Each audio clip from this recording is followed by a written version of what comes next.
mpya. Mwezi wa 4 tuko kwenye jambo la ngapi? Okay, la 6. Panga mipango na chukua uamuzi wa kufanya mwezi wa 4. Panga mpango, alafu chukua uamuzi wa kufanya huo mpango mwezi huu wa 4. Bwana Yesu asifiwe. Yaani chukua uamuzi wa kufanya mwezi wa 4. Panga, taka kufanya hiki, alafu amua kufanya kuanzia mwezi huu wa 4. Bwana Yesu asifiwe sana. Wenyewe unakupa nguvu, au kwenye kalenda ya kiroho, ulimwengu wa roho, kuna nguvu ya kukuwezesha kuanza kitu na kukimaliza. Amen. Kama umekuwa unaanzisha ujenzi na shida kumaliza, unakuta umeanzisha biashara fulani, unaishia kati, unaacha, unaenda kuangalia kwenye msafara hii. Sasa mwezi huu ukianzisha kitu, kinakuwa na nguvu kubwa ya kukimaliza. Bwana Yesu asifiwe sana.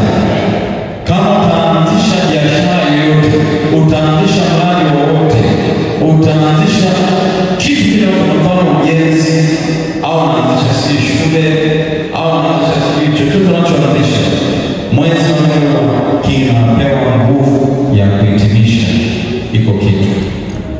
Yaani shida au uzuri kwamba iko kitu ukianzisha mwezi huu. Bwana Yesu asifiwe. Bwana Yesu asifiwe. Kuna miezi ambayo ukianzisha kitu kinakuwa na misukosuko, automatically chenyewe tu nafikiri Mungu akutetee. Mungu ni kumbe kalenda ya kiroho ni hatari ile miezi. Nakumbuka kwamba kuna miezi 9 ya Mungu ambao kwenye kalenda Yesu tunasoma miezi 9 Mungu ni 3 ya utupu ya giza. Bwana Yesu asifiwe sana. Kwenye anarusha kalenda ya miezi 3 ya giza, ambayo hiyo Mungu alitumia kuumba kule katika kitabu cha Mwanzo. Dunia ilikuwa utupu, ukiwa tena utupu, ilikuwa giza. Bwana Yesu asifiwe sana. Ilikuwa miezi 3. Kwa hiyo sasa ile anaitumia kwa ajili ya huo mchakato kwamba ndo pale kupangilia mambo mengine, pia mambo mengi. Sio kwamba Mungu atatetea watu wake, anakutetea. Bwana Yesu asifiwe sana. Anakutetea, isipokuwa hiyo ni kalenda pia ya kiroho. Maana Mungu aliposema ile nuru inakuwa nuru.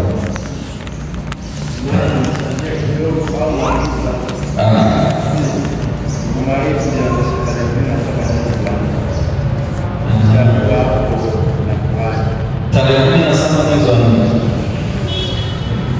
Hapo hii huduma inaenda kufa.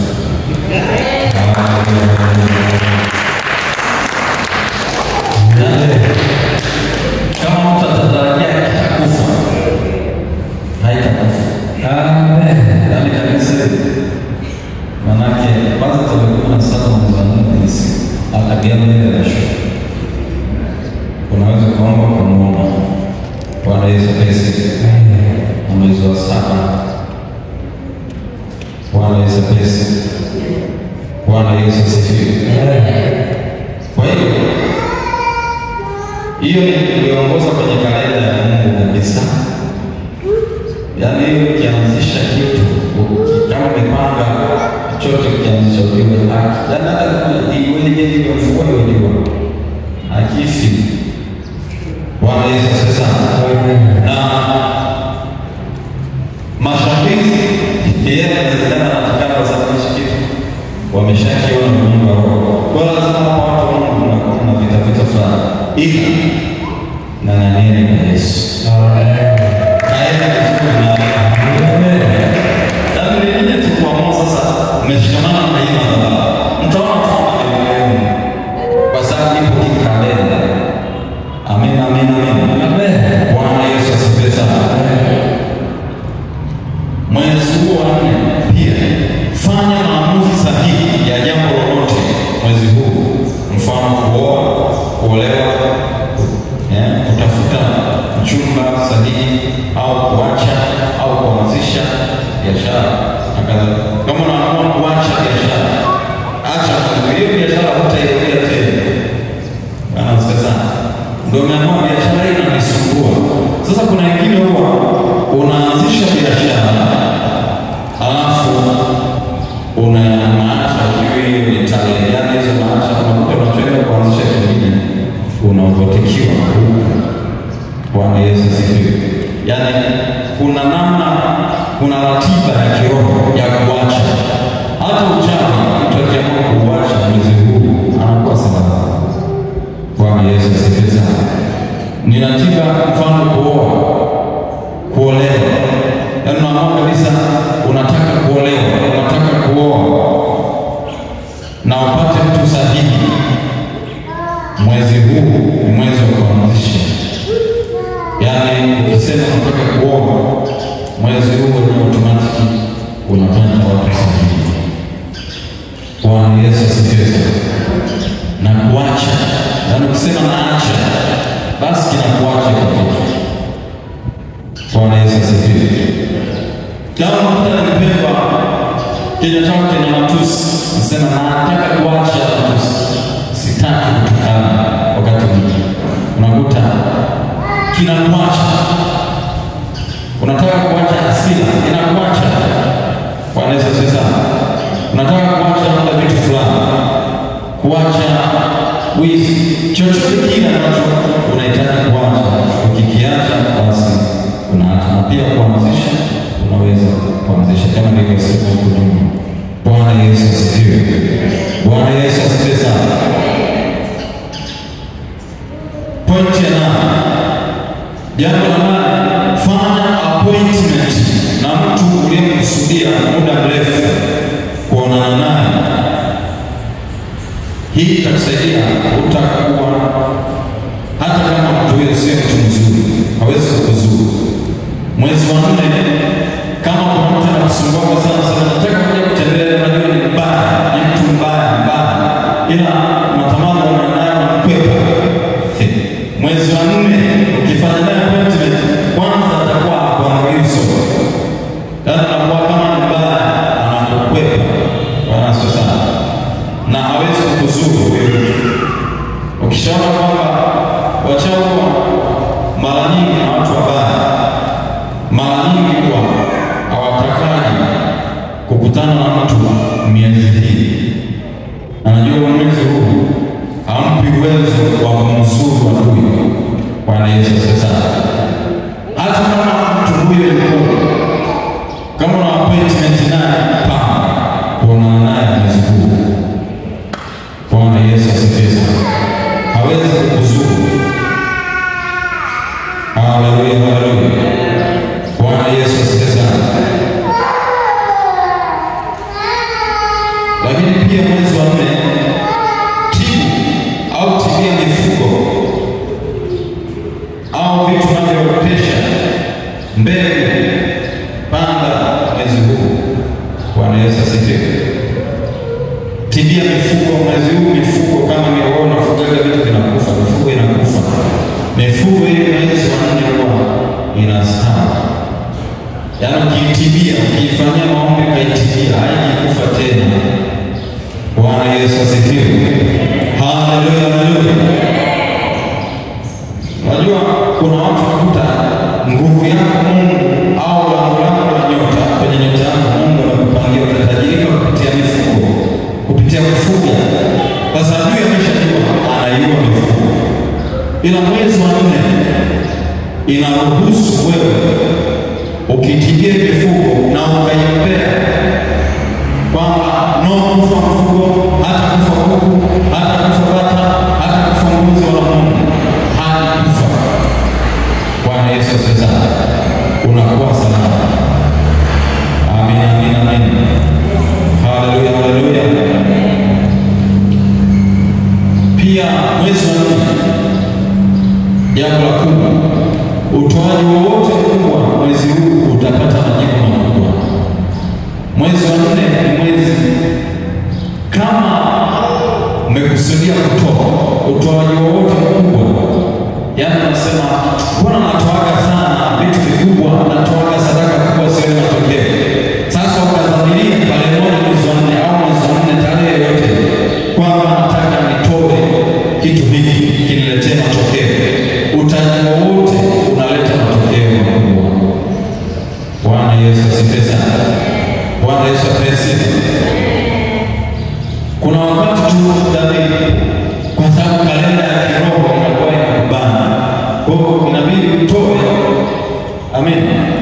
ila hii inakupa tu ufunuo kwamba mwezi wa 4 pia ukitoa kile unachotoa unapata matokeo makubwa. Sio kwamba siku zingine usitoe vile.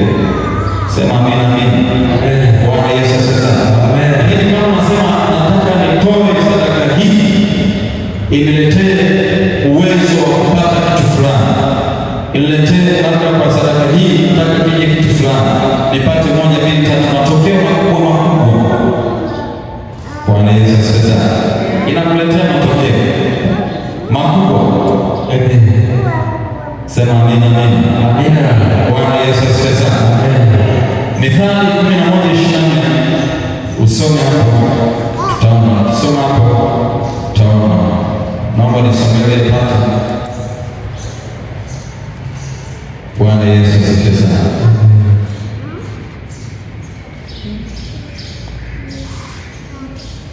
Bwana Yesu asifiwe. Mithali 11:24 Amen. Kuna atawanyaye ndio, lakini huongezewa zaidi. Kuna atawanyaye lakini huongezewa zaidi.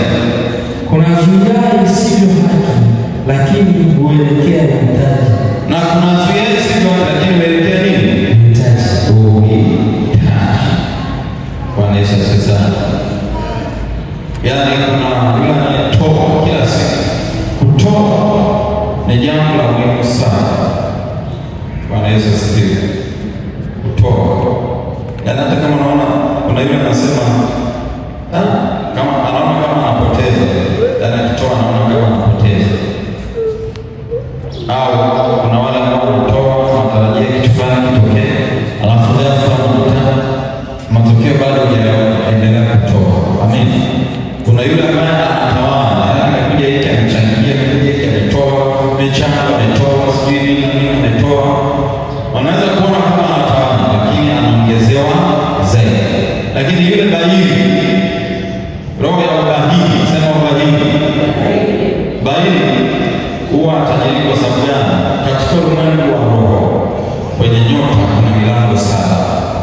Bwana asifiwe. Sasa kuna kitu kinaitwa lango la baraka. Lango la baraka linategemea ukitoa ndio unapokea, unaingiziwa. Yaani ile lango lenyewe kanuni yake ili liweze kushaini kukufanikisha lazima uwe mtoa. Bwana asifiwe. Kuna lango la nguvu, lango la usalama, lango la uzazi, jicho la familia na uzaliwa na nini? Uzaliwa wa kwanza. Bwana Yesu asifiwe. Utawala. Haya ni malango ya kwenye nyota. Amen.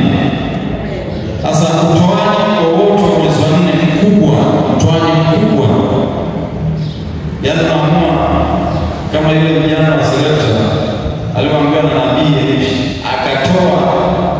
Yaani alikuwa nacho, alikuwa na kibaba kimoja cha iko akatoa. Ajaibika. Bwana asifiwe. Bwana Yesu asifiwe. Huwa tunaleta matokeo kama haya. Sasa haya nini pia yanapingana na kutoa. Unakuta mwezi wa 4 unakuwa na vita ili usitoe kwa sababu ya kutokujua. Lakini huu mwezi unakuletea matokeo makubwa sana. Unapojihusisha na masuala ya kutoa, kama ni sadaka, zaka, michango, wewe unatoa, unatawanya na kuongezewa zaidi katika jina la Yesu. Haleluya, haleluya. Anza kutoa sasa. Sema amina. Na wakati mwingine tunahitaji Mungu apate kipaumbele sana kwenye maisha yetu. Haleluya. Yaani kabla hujaanza kununua TV kwako nyumbani, kwanza kwa Mungu unatoa. Amen. Kabla hujaanza kununua nguo nzuri, kuvaa vizuri, anza kwanza kwa Mungu, utamtolea nini? Bwana Yesu asifiwe. Bwana Yesu asifiwe. Katika ulimwengu wa giza, maisha ya ulimwengu wa giza yameshaini kutoa. Yaani wao hamna kitu anaweza kufanya kipenda bila sadaka pale. Yaani kuroga kama anaweka vizuri silaha zake, ana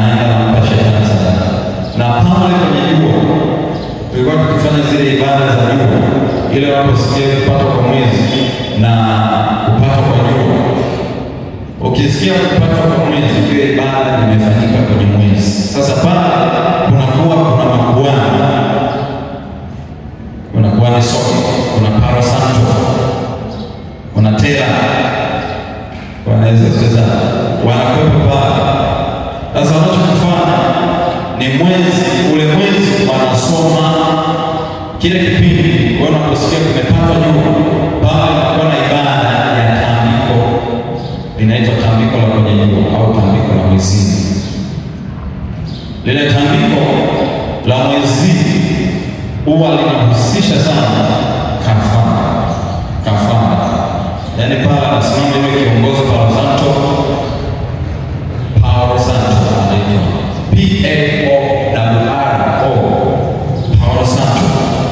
anasimama, anasoma Torati, yani sheria za kichawi, sheria za falme za shetani zote anasoma na kukumbusha. Na sio wote wanahudhuria kile kikao, sio wote wanahudhuria pale. Na ile tambiko ni kwa ajili ya kuharibu dunia pia. Kuona kushuhudia kupata kujua kwa mwezi, alafu nashuhudia tayari nimeona basi umefanya nini? Nimeona tu ilipata imeisha. Bwana sasa. Sasa wazao pale wamefanya mambo mazito.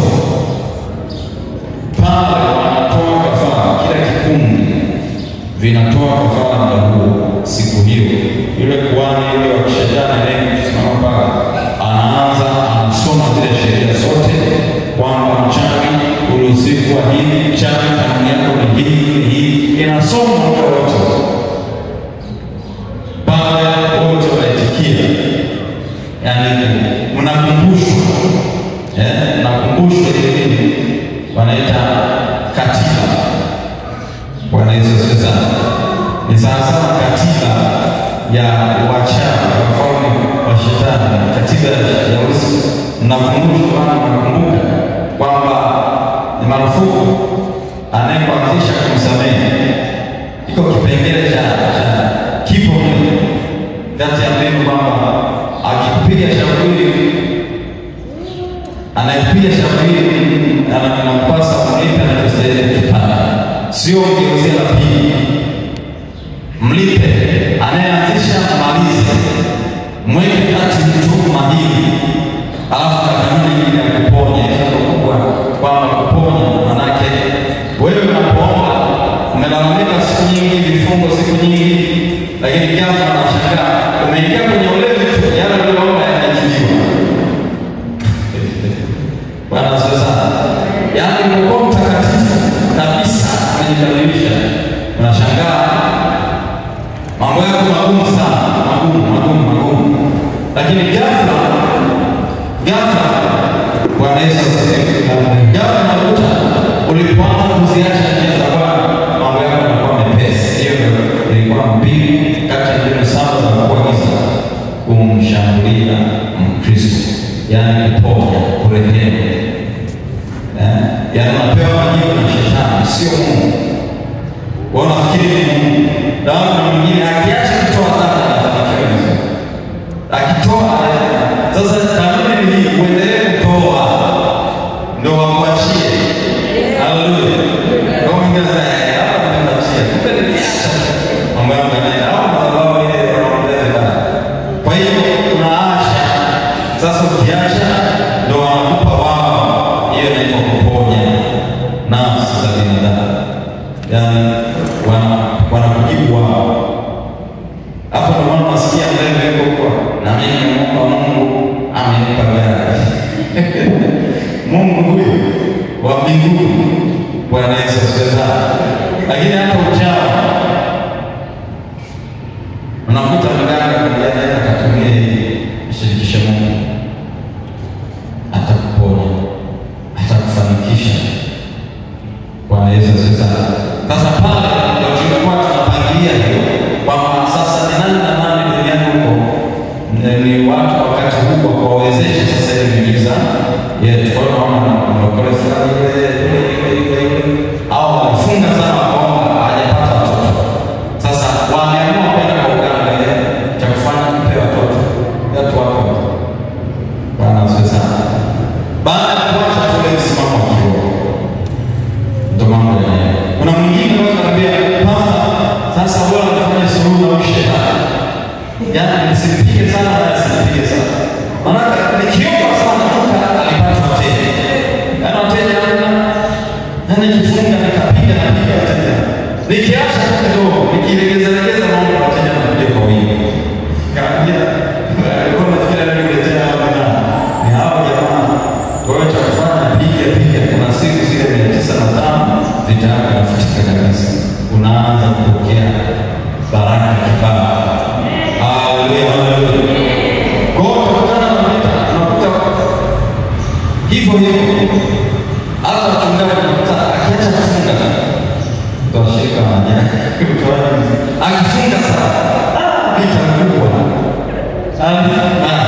bwana. Sasa zile mbinu ambayo inatumika sana katika falme ya Misri, na ni moja tulikuwa tunakumbusha kwa zile Taurat kusoma kwa sana na mengine kwa mchawi utakiwa hivi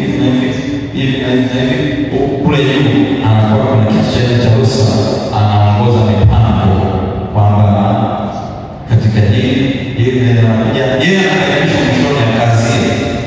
Sasa pale wanachokuwa wanapeleka kafara sadaka, sasa wanapeleka sadaka, yaani kwamba huko duniani kikundi gani, yaani lazima wale wachoka kwa wawe majani ya yeye na kafara sadaka ili kukamilisha tamliko. Unajua maana ya tamliko ni nini? Bwana Yesu asifiwe. Bwana Yesu asifiwe. Yaani wanataka baraka za Musa, baraka za yule pepo kwa ajili ya kuwafanikisha mambo yao ya zaidi. Bwana asifiwe. Haleluya, haleluya.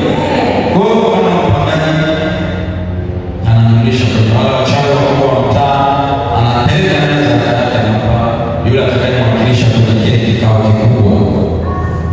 Bwana atamwakilisha zakati kwa wapangaji wangu wale ili wasitoke.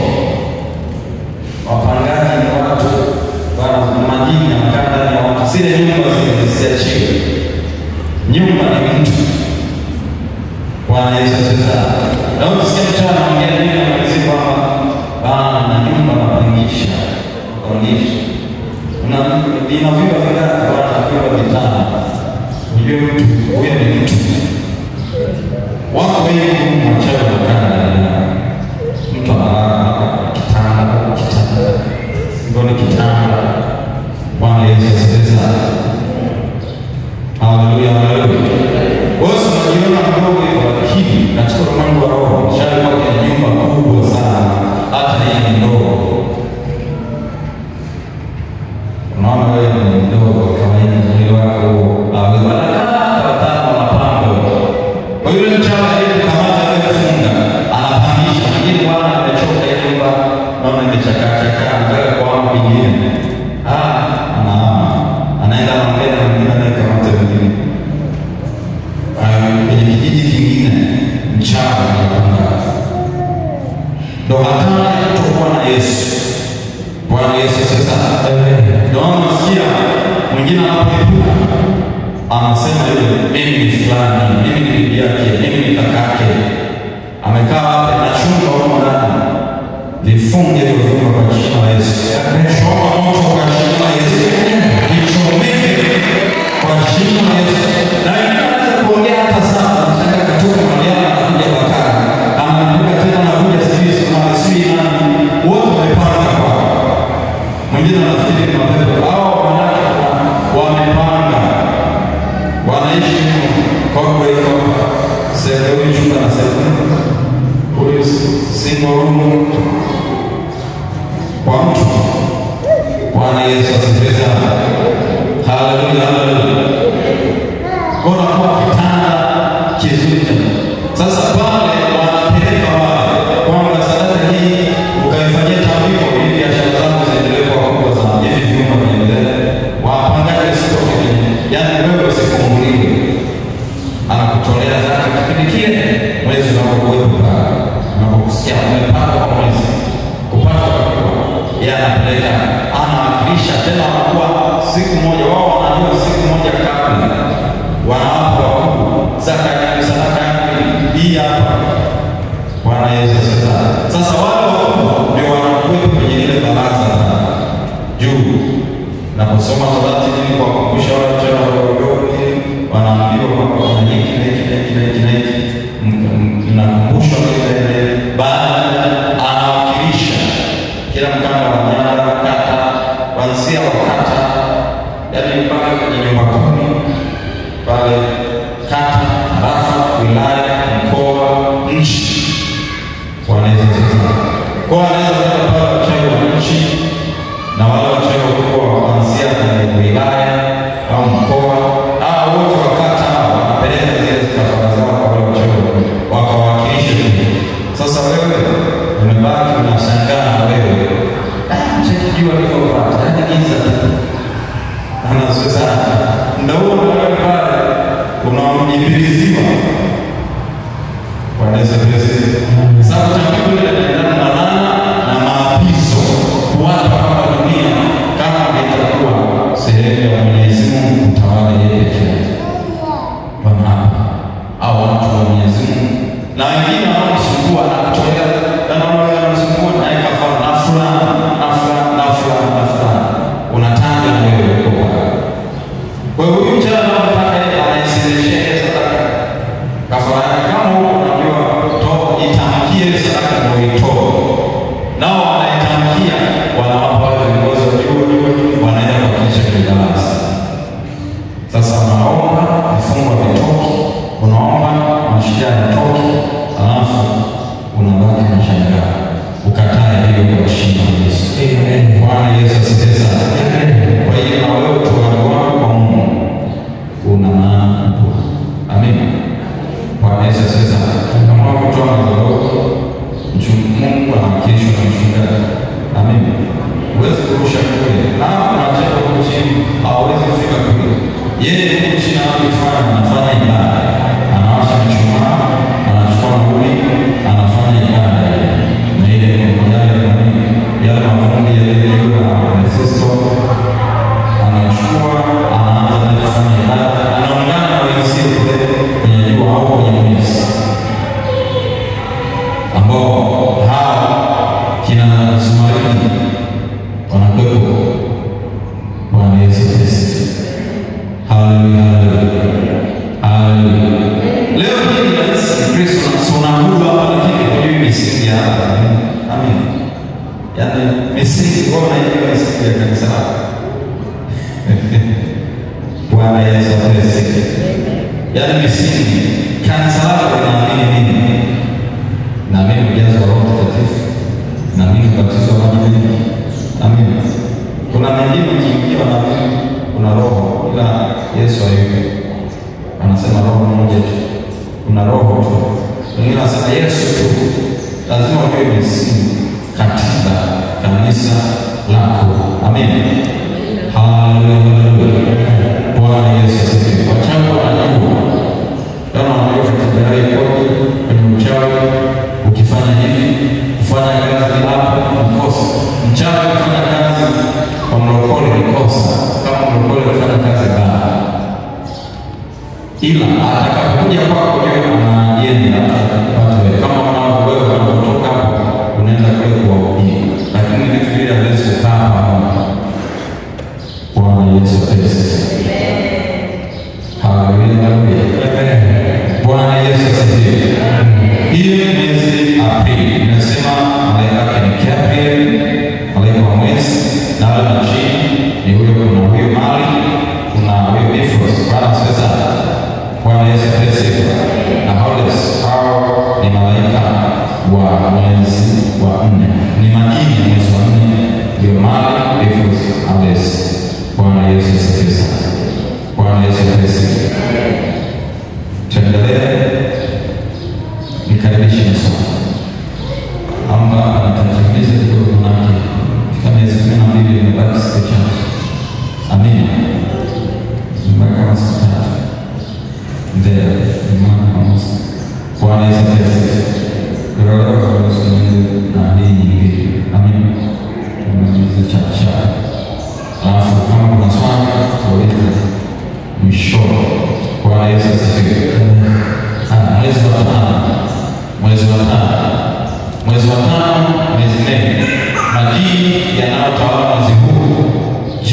kwanza inaitwa Frauros. Huyu ni chini kiongozi wa mwezi wa tano ambaye jina la kupendana mwezi wa tano. Lakini jina la pili inaitwa Aros. Jina la tatu inaitwa Baratos. Bwana Yesu asifiwe sana. Sijui unaelewa hapo. Kwa jina la kwanza inaitwa Frauros. Wa pili inaitwa Aros. Jina la tatu linaitwa Baratos. Bwana Yesu asifiwe.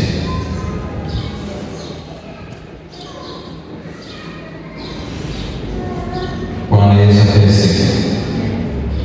Mwezi wa tano pia malaika anayetawala mwezi wa tano ni huyu anaitwa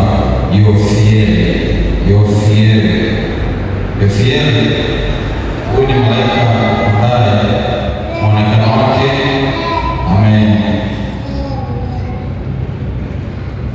kama ana aula ya njano mkononi mwake.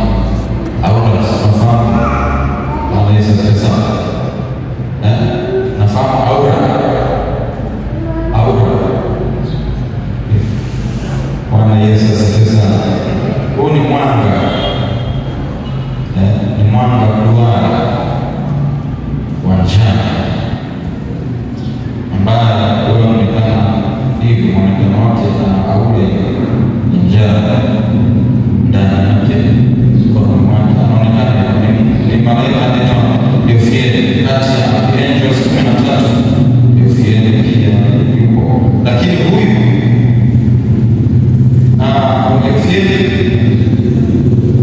kwenye mambo yake binafsi kutumia ile malaika kuleta furaha. Bwana Yesu asifiwe sana. Kuleta furaha, uzuri, mwanga. Amina. Lakini kwa mwezi wa tano, jambo la kwanza mambo ya mwezi wa tano wanafanya vizuizi na vikwazo vinaondolewa. Anaondoa vizuizi na vikwazo. Vita vyako wewe vinaondolewa. Mwezi wa tano vizuizi na vikwazo, ile vizuizi. Soma Wathesalonike wa kwanza sura ya 2 mstari wa 18. Wathesalonike wa kwanza sura ya 2 mstari wa 18. Naomba usome hapo kama umepata. Bwana Yesu asifiwe. Kwa kwanza sura ya 2 ndio mstari wa 18. Wathesalonike wa kwanza sura ya 2 mstari wa 18. mstari wa 18. Kwa hiyo tulitaka kuja kwenu. Na mimi Paulo. Nani huyo? Mimi Paulo.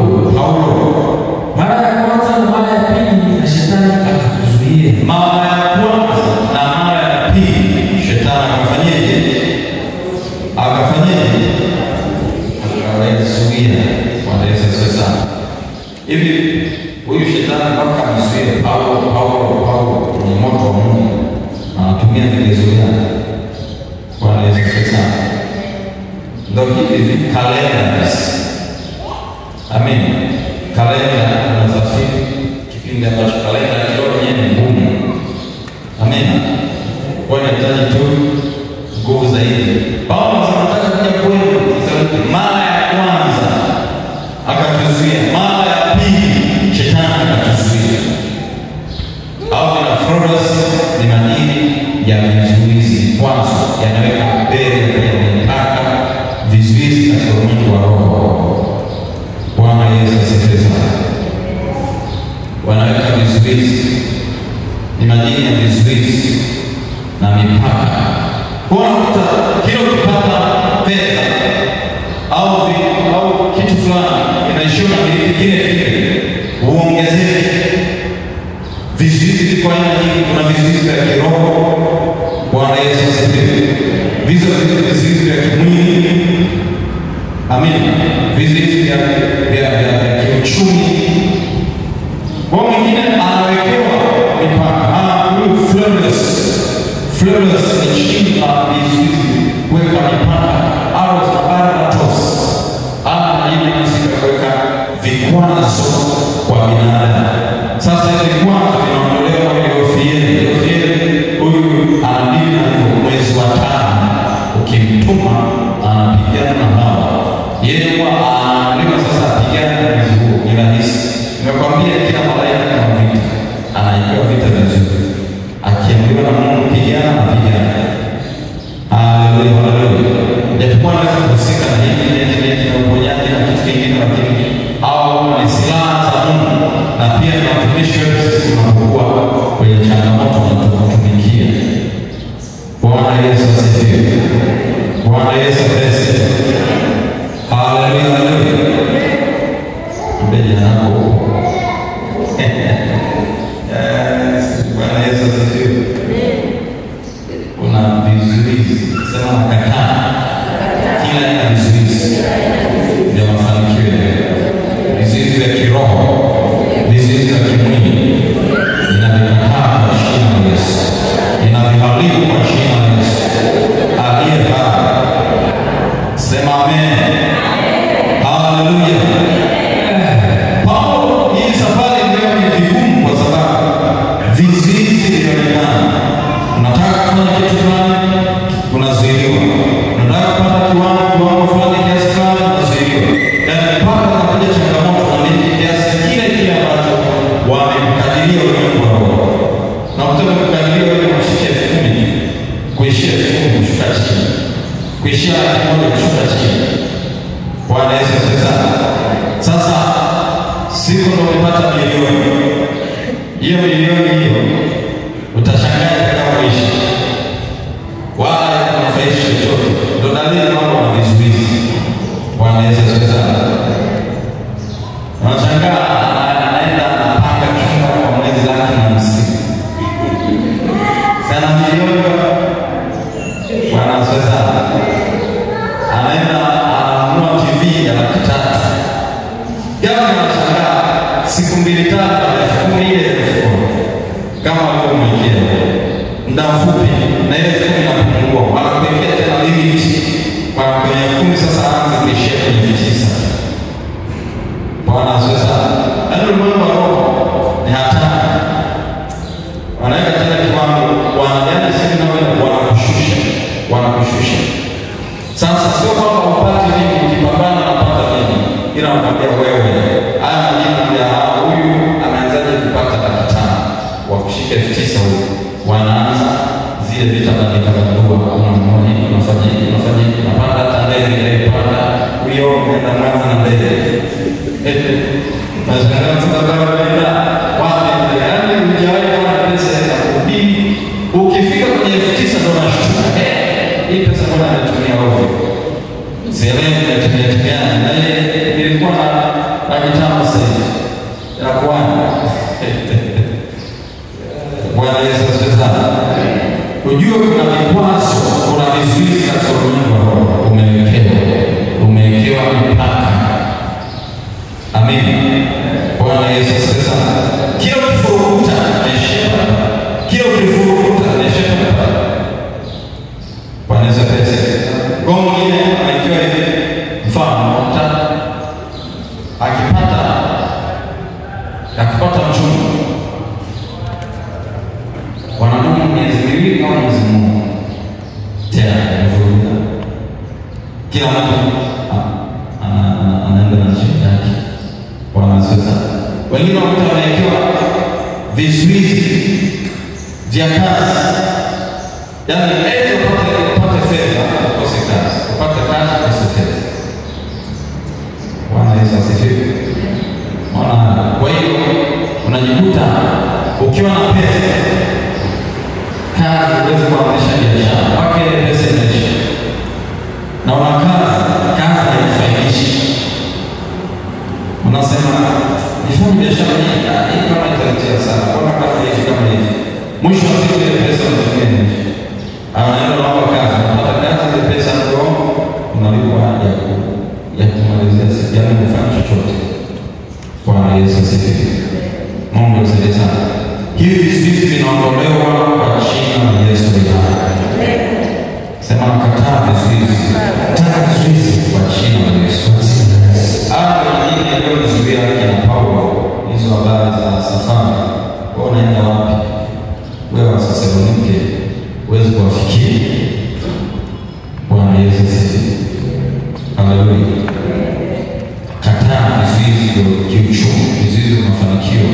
vizizi vinataka usimiliki, usikepeze. Sema amen. Bwana Yesu asifiwe. Lakini pia pointi ya pili, usanii mwingi unaibuka kipindi hiki. Utapeli wa kiroho kwa imani za uongo. Kipindi hiki usiamini nabii, yaani usiamini dini zitaka nyingi zinazoibuka kipindi hiki. Usanii mwingi unaibuka kipindi hiki. Utapeli wa kiroho kwa imani za uongo ni nyingi. Kwa sababu mwezi wenyewe tu umekaa, yaani kiroho ni mwezi wa Mei ni mwezi wa kiimani, ni mwezi wa imani. Yaani ukiambiwa kwamba mwezi huu, ukisikia kwamba kuna nabii huko, sikia naombea watu, kichwa kinageuka kuwa ndio wale wanazoza. Sikia naombea hapa mchana zingi kutoka kwa hizo imani mwezi huu. Wanaweza sasa. Haleluya. Wakati nilipo kwenye shule fupi, Bwana sasa. Wakati nilipo kwenye zile falme, kwenye madhabahu zile, mwezi wa 5 ilikuwa ni mwezi ambao ibada nyingi za sanaa zinapewa nguvu.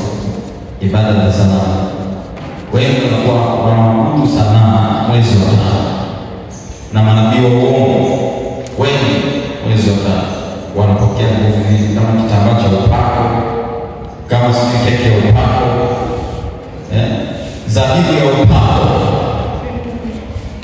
Bwana Yesu sasa, kipande cha upako. Wakamwambia nitakuwa na nimepiga kuisha kipande cha upako.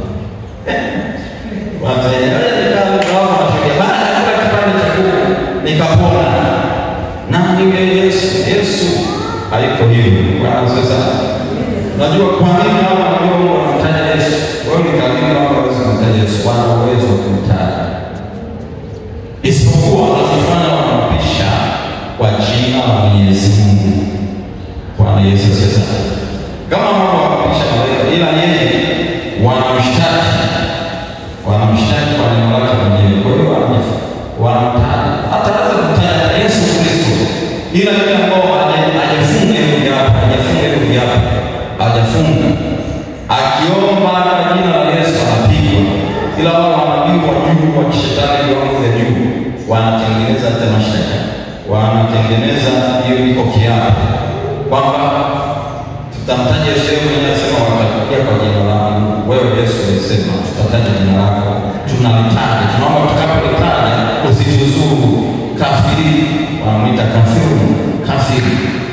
Kwa hiyo sasa wanachokifanya wakati wanaongea hivi, anafunganisha kiapo, wanajipeleka mbele ya Mwenyezi Mungu, wanaongea, yaani hapo juu na chini. Basi Mungu anakaa chini, ndio anasema nani kwa Yesu Kristo, sijui nimeingiza pokea kwa Yesu Kristo, lakini mbona vipi hapo? Bwana Yesu sasa, na hiyo kitu kinauzwa kabisa pale kuzimu. Kuna sehemu kuzimu, kuna sehemu ya tatu basi. Bwana sasa, tatu basi pale na shehe wako pale wanapiga visomo vya kichawi. Ndio kisikia shehe wanafundisha uchawi pale tatu basi. Bwana sasa, pale na masoko makubwa ya vitu vya upako. Baba anapata kunde upako iliyovuviwa na nguvu za kishetani. Unakuta mishkaki, nyama nyingi za binadamu, mishkaki yako kwa ajili ya mauzo wa chao, wanauza pale. Chao muuliza na biashara gani bwana? Wewe amini biashara kidogo, lakini uliona yuko kule tena kwenye soko. Ni soko kubwa sana. Kila vitu vya upako viko pale. Si matikiti, sijui unanunua pale kama kuna hivi, kuna mfano zile kweza na unakula moyo kidogo, moyo mkono cha mtu na chovya hapa kwa chini hivi kama unavyoona. Bwana Yesu sasa, ndio hiyo kuzimu ni kama duniani, isipokuwa viumbe vya kule ni vya ovyo vya ajabu sana. Amina. Vya ajabu, yaani kubwa kama nini. Kuna madarasa, kuna shule, kuna wizara ziko kule. Bwana Yesu asifiwe. Sasa Tanga ni mkoa ambao wenyewe wa kibiashara. Bwana asifiwe. Wa kibiashara za binadamu, nyama, kila unachotaka. Bwana Yesu, na tajiri halina jicho moja. Jicho linauza kitu kiko humu. Mungu alina miguu. Inapiga tete magari yaani kama kuna magari na sio magari kama haya. Magari yanakuta ina tairi 3. Alafu hilo gari ni msukule. Ndani wanakaa watu 40. Wachawi 40 wanakaa konda. Jimbo fulani. Wako makondakta, wako sasa ila ni viumbe wa ajabu. Bwana Yesu asifiwe. Unaposikia muziki ni mahala pachafu, mahala pakufu. Hakuna jua, hakuna mvua. Hakuna jua, hakuna mwezi. Pako katikati. Hakuna jua, wala nuru, wala hakuna giza. Ile giza sana. Giza kubwa liko pale Tarataros. Kwenye moto kesho Tarataros. Linalotendea ndani giza. Yale linatendea na kufuata na Mungu kabisa. Giza. Sasa usanii mwingine na Biblia anaenda na mmoja pale au anaandika wachawi mizaa. Bwana nileteni kitambaa cha Mungu, nileteni hapo hapo, nileteni kwenye milango hii wanakutana na mpa bwana shida nipe la kitamba. Hii hapa anaenda zake kazini. Mshahara ni jao mchana. Na kuna disco kama za wakati kama na watu wasanii wa Mungu wanaenda wanaimba kule. Wengine nilikotoka kule nikaona kwa hii. Jamaa tumbuiza huko na muziki. Zikitokea sherehe kubwa za ngani kwa wanapewa vibali. Zile naandika kabisa zile coupon. Wewe unatunukiwa tena kuimba bila ruhusa. Wapo hizi nyimbo hizi wengine wa gospel kabisa. Nasikia mwimbaji wa gospel anaimba hukunia na kule ilipo anaimba na kila kule anaimba uchi kama anacheza uchi ile disco la uchi goma vitu yanacheza pale yanayokuwa pale ni ya tofauti. Bwana asifiwe. Ni ajabu sana. Sasa mlikuwa mkiangalia tukipanda video tunakutana na mikono tunapigia wewe. Yaani ni vitu ambavyo vya hovyo. Taarifa anacheza na kichwa tukiwili, mwingine anacheza mdomo huko hapa. Mwingine na sura ya kunguru. Mwingine ni joka, mwingine ni chura. Mwingine ni panya, hata hapo. Yaani mchawi anaanza kubadilisha umbo lote anacheza. Disco. Bwana Yesu sasa hapa ni Tarataros. Sehemu ya muziki nyuma ya show na mkizi. Kati ya show na mkizi na Tarataros. Mikoa ya nyuma. Haleluya, haleluya. Bwana Yesu asifiwe. Bwana Yesu asifiwe. Amen. Haleluya, haleluya. Sasa usiamini hata kama anasema hivi vitu vya upako hivi. Kama ndio uongo hapa utakuja na kutabiria.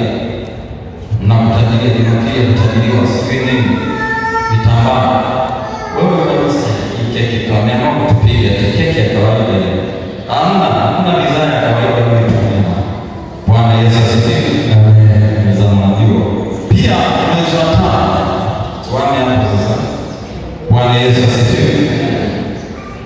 Mwezi wa 5 ubunifu, ukitaka kuwa mbunifu anza mwezi huu, au kama unataka kupata kitu cha kufanya kuni mwezi huu. Maovu mambo mengi yanaanzishwa mwezi huu. Mambo mengi ubunifu yani unabuni kitu cha kufanya, ukibuni pia mwezi huu Yesu apewe sifa. Kubuni chochote kile, hata maovu pia wanatengeneza mwezi huu, wanabuni kwamba tupeleke mfumo gani duniani, tupeleke uovu gani, wanabuni mtindo huu chini ya bahari, michakato mingi wanaitengeneza. Pia pointi ya 4, mwezi wa 5 ni mwezi ambao uongo na udanganyifu unakisiri mwezi huu. Huu ni mwezi ambao udanganyifu, uongo, yaani ni mwezi mbaya kwa, yaani uongo na udanganyifu mwingi sana mwezi wa 5 unatengenezwa mwezi huu. Bwana Yesu asifiwe. Kutoka 23:1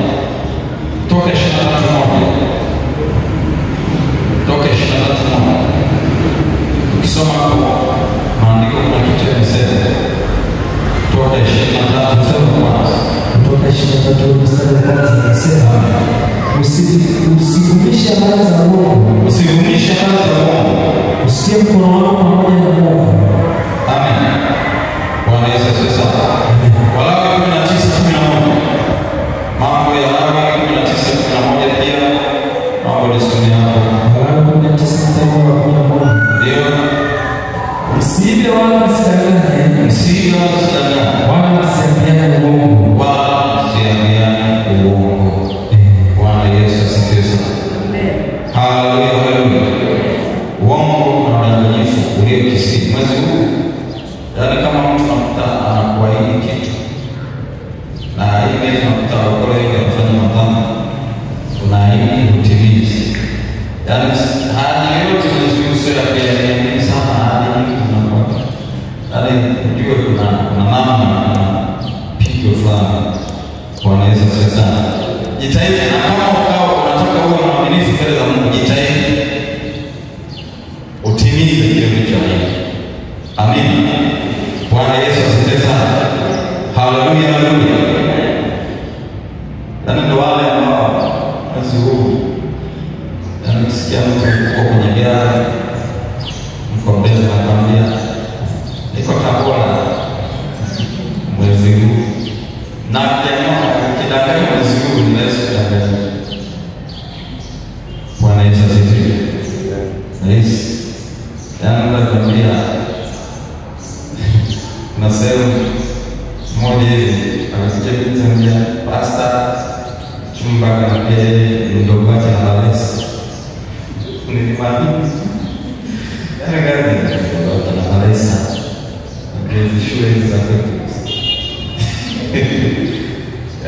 na ndio ya kuingia sasa anashangaa tu na nini.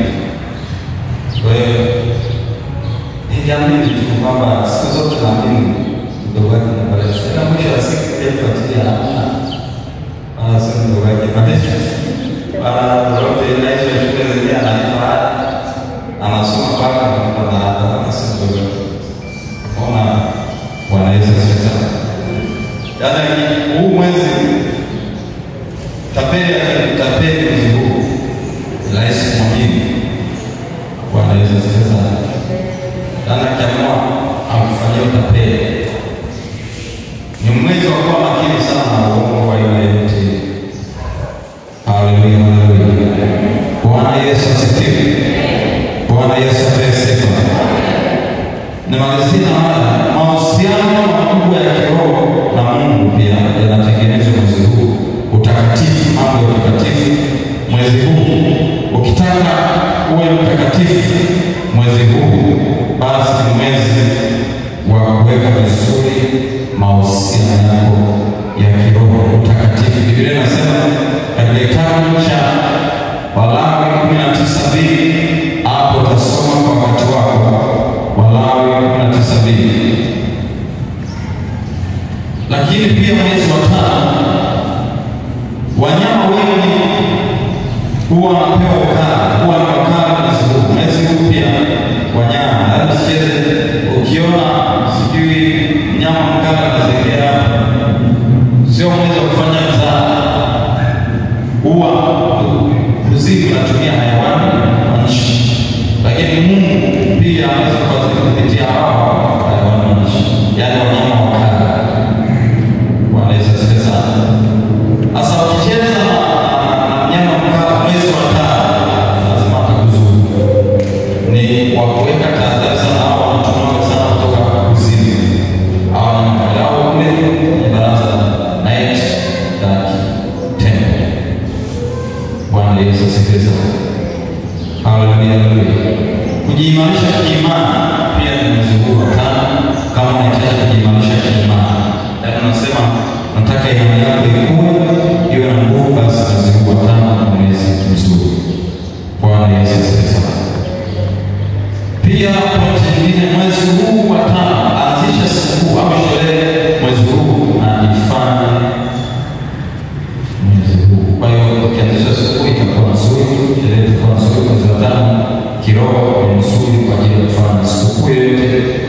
mazuri na hizi zinakuwa ya baraka. Lakini pia kalenda ya kiroho, pointi nyingine, mwezi wa 5 msukumo wa kufanya sanaa na uvumbuzi wa mambo mengi. Mwezi huu uvumbuzi, sanaa, kuna kipaji ya sanaa, mambo ya sanaa pia yana nguvu. Mwezi huu unaweza kufanya na kufika mbali. Lakini pointi ya mwisho hapo, ukionyesha ujasiri na ukakamavu unashinda lolote. Na mwezi huu unahitaji ukakamavu, ujasiri kwenye kesi, ugomvi, kwenye mapigano. Usiwe mwoga, yaani kushinda leo mwezi huu usiwe mwoga. Kama yake usiwe mwoga. Kesi yoyote unashinda. Yaani wakati kesi umebarikiwa mtuna au usije kufanya. Kwa hiyo usiwe mwoga. Ambia hiyo ni nisumbuki, utashangaa unashinda. Bwana Yesu asifiwe. Yaani wewe sio mwoga na lolote kwa sababu ukiweka uoga ndio unakushinda. Sababu mapepo hayo yanayokuja kwa kwanza mateso, kusitisha mambo yako mwenyewe. Uoga, yaani lolote unalofanya uoga hofu. Yaani kama unataka kuna mgogoro, kuna mapigano, kuna nini? Bwana Yesu asifiwe. Mwezi huu unahitaji uoga wowote kuhusu maisha haya. Huo ni mwezi wa 5. Bwana Yesu asifiwe sana. Ninasema malaika yake anaitwa nani? Nani anaitwa? Yofieli. Huyo Yofieli ni Metatron. Ni Metatron ambao hawa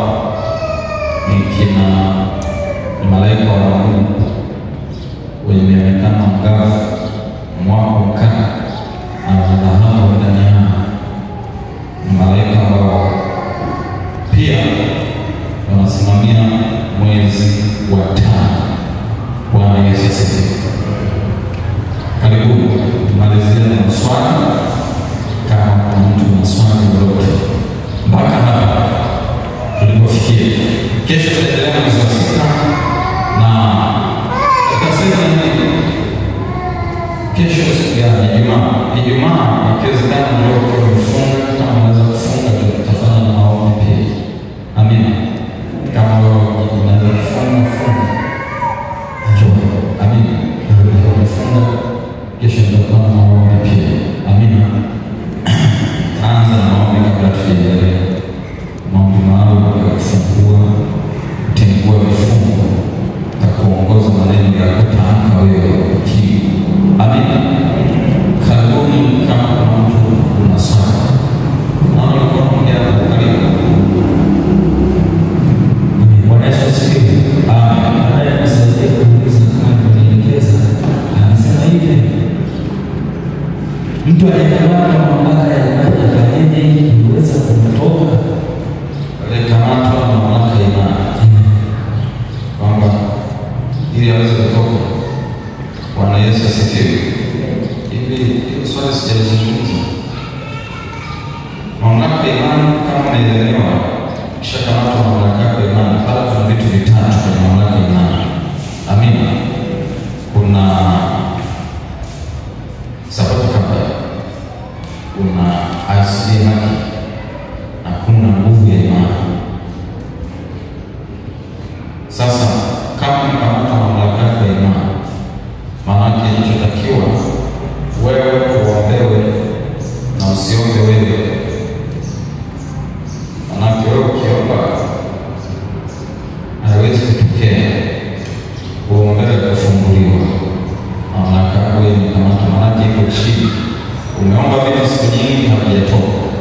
Kwa hiyo unahitaji kuombewe, kufunguliwa mamlaka ya imani. Bwana Yesu asifiwe. Unafunga siku 3 au siku 7. Alafu mtu ambaye anazidi nguvu zako za kiroho akuombee, akufungue. Mamlaka kutamkia mamlaka ya imani ili utoke hapa kwenye kifungo. Amina. Wewe sasa hivi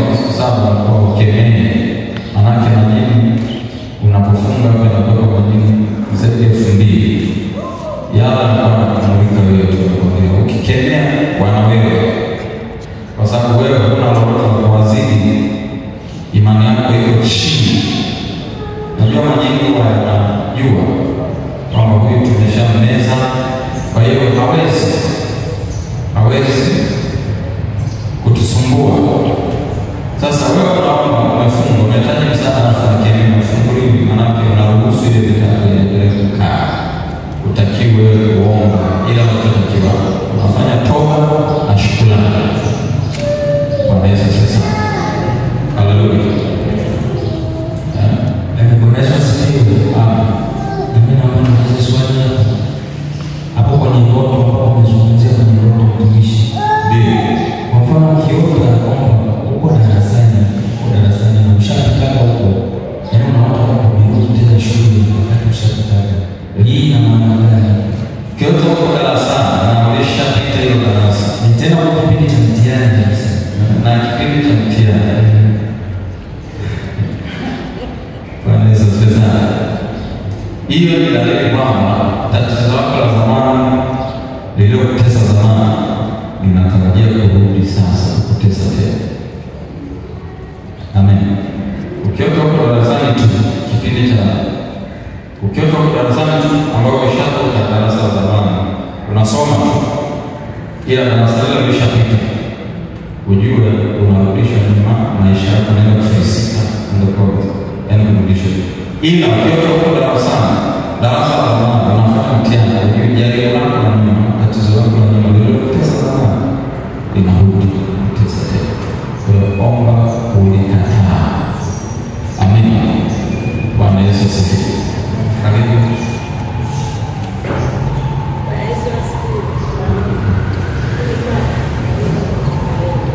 Kuhusu kalenda. Kalenda yao ya mwaka inaishia mwezi wa 9. Nilikuwa kama swali nimepata kuuliza.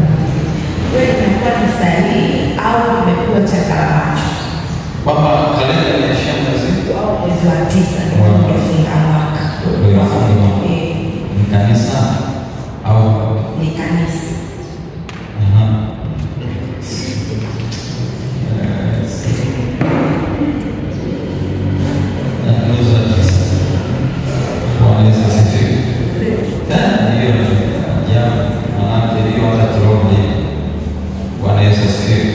hiyo ni moja kwamba hiyo ilikuwa ni madhabahu za shetani, kwa sababu moja ya dalili ya kujua madhabahu za shetani huwa zina yaani mambo mengine yanagundua, yaani binadamu na udhaifu fulani, yaani unajua kabisa hii madhabahu hii kitu kuna sio cha kawaida kama hivyo. Unaona kabisa kalenda mwezi wa 9, kalenda gani? Hata kiroho miezi 12 kiroho kabisa. Hii kalenda naokuambia hapa tulikuwa tunaijua ni kalenda ambayo malaika wa mbinguni wanaitumia na wanakuzimu wanatumia. Bwana sasa na malaika nao kwa kila mwezi Mungu amewaweka. Sasa hiyo miezi 9 hiyo usifunge roho kali. Haleluya.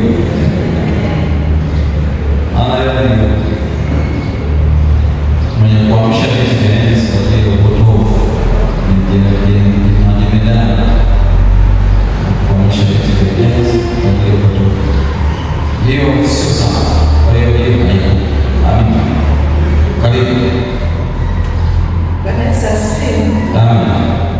Wakati mtumishi anafundisha usanii au tabeli wa imani, nakumbuka katika imani za Katoliki sana kwa Katoliki sana. Kwa mwezi wa 5 kalenda ya Roma inahusiana na kufanya maadhimisho maalum kwa Bikira Maria. Sasa walipoongea nakumbuka nikasema hii kanipendeza, huyo Bikira Maria kweli ndani omba kule wameke Yesu wa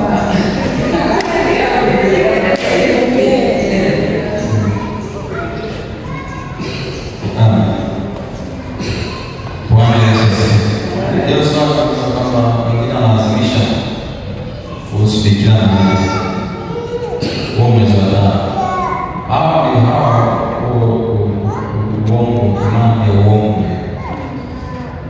Amina. Bikira Maria, unapomsoma ulimwengu wa roho, Bikira Maria ni mtu binadamu kama wewe, alikuwepo, alitumiwa na Mungu, akaenda zake.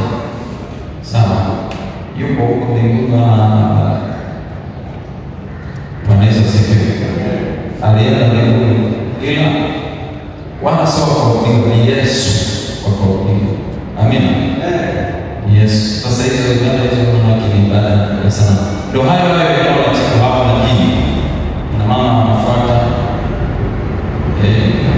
wana wao wanafuata hao watatu ratiba yao kwa ajili ya kutosha utapeli kama imani kwa hizi. Kwa hiyo ni jambo sio sawa. Amina. Amen. Karibu. Pastor uko bana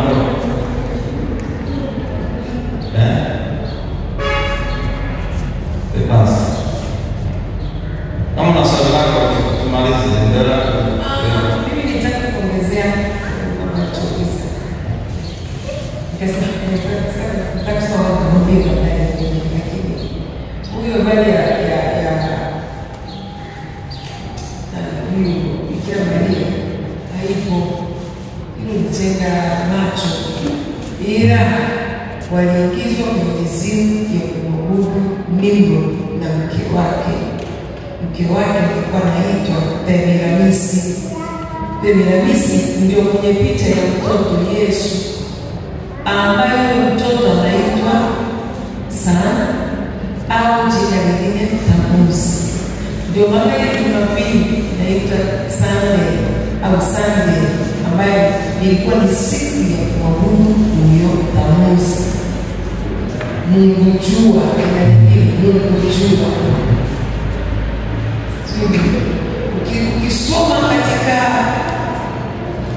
Ezekiel sura ya 8 nadhani sura ya 14 anazungumzia habari ya wanawake waliokuwa wamegeukia ukuta wakiabudu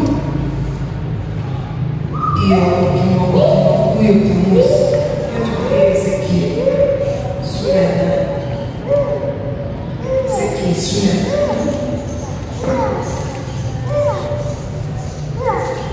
Mstari wa 14 anasema, ndipo akanileta mpaka mlango wa kuingilia katika nyumba ya Bwana ulioelekea upande wa kaskazini, na tazama wanawake wameketi wakimlilia Tamuzi.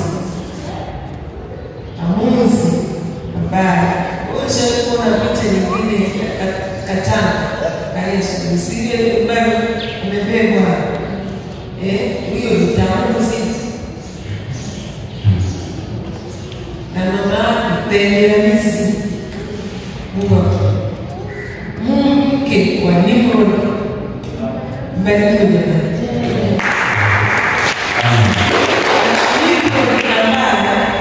Yeye ndiye aliyeongoza kujenga mnara wa Babeli. Mnajua habari ya mnara wa Babeli? Mnajua historia?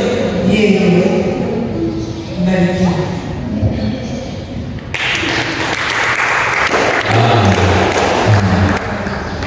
Bwana Yesu asifiwe. Kwa hiyo naona mmepata picha. Huyo mwanadamu huko ulimwengu wa roho. Sijawahi kuona yaani kwamba hawakuabudiwa au wanakopesha ni hizo ibada, ila anawaambia mfumo mzima wa pale kwenye jua kuna huyo shida zangu labda ndio huyo tunamuita Tamuzi, lakini kuna huyo Apollo voice anaitwa msemaji wa jua, voice of sun na Osis. Bwana Yesu asifiwe. Au viongozi wa roho. Amina. Kwa hiyo sasa kwenye masuala ya kwenye Biblia mfano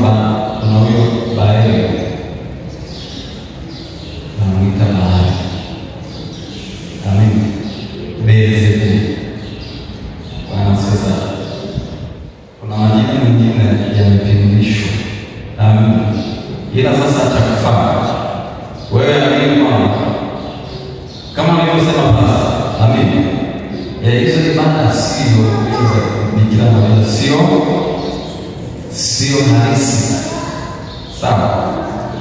Amina.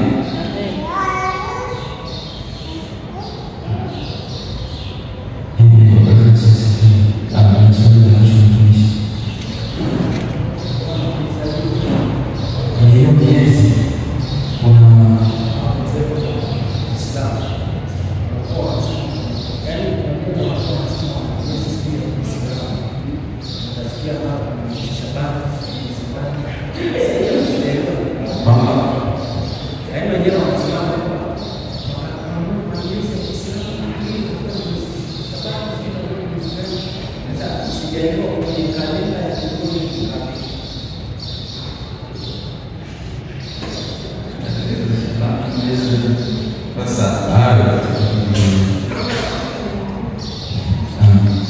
karibu